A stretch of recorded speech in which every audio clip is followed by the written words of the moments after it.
Hey, have you ever taken a bunch of notes only to forget everything later anyway? You're not alone. A lot of people, students, even professionals, spend hours writing stuff down. But when it's time to actually use that info, blank. So today, I'm going to share 3 powerful note-taking techniques that will help you remember more with less effort. Seriously, these aren't complicated. You don't need special notebooks or fancy pens. Just a little shift in how you write things down, and your brain will thank you for it. Let's dive in. Part 1, the Cornell Method, structure that sticks. Okay, first up, the Cornell Method. This one's been around for decades, and there's a reason it still works. It's crazy effective. Here's how it works. Take your page or digital note and split it into 3 sections. A big right-hand column for your main notes, a smaller left-hand column for questions or keywords, a short space at the bottom for your summary. So imagine you're in a history class or watching a business training video. While you're listening, jot down the important info in the big section: dates, names, ideas, examples. Just like you normally would. Then later, not even days later, even just after class, you go back and write questions in the left margin. Like, what caused the war? Or what's the difference between fixed and growth mindset? Finally, at the bottom, write a quick summary of the page in your own words. Just a few sentences. Why does this help? Because now you're not just writing, you're thinking about how ideas connect.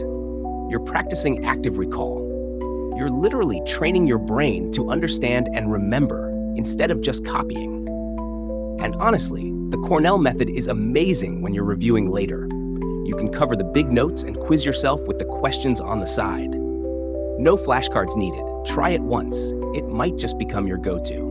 Part 2, the mapping method for visual learners. Next up, let's talk about something for the visual brains out there, the mapping method, also known as mind mapping. This one is perfect if you like to see the big picture, how things connect, flow, and branch out. Here's how it works. Start by writing your main topic in the center of the page. Then draw branches outwards to related subtopics.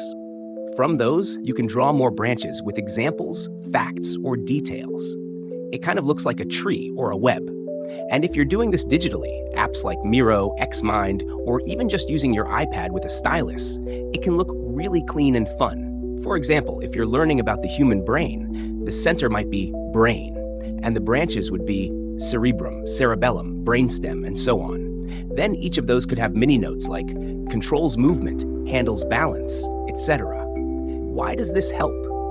Because our brains love visuals. They remember relationships and structure better when they see how things connect.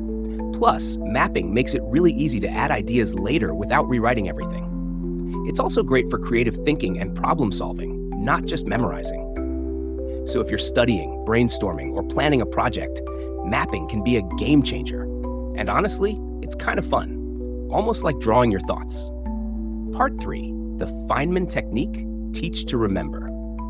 All right, now for one of my all-time favorites, the Feynman Technique. This one is named after Richard Feynman, a Nobel Prize-winning physicist who was known for being able to explain anything in simple terms. And that's the whole idea here. If you can't explain it simply, you probably don't understand it deeply yet. So here's how to use it. Take something you're trying to learn. Let's say how photosynthesis works, or what compound interest means. Now pretend you have to teach it to a 10-year-old. Seriously. Write it down like you're explaining it to someone who has no background knowledge.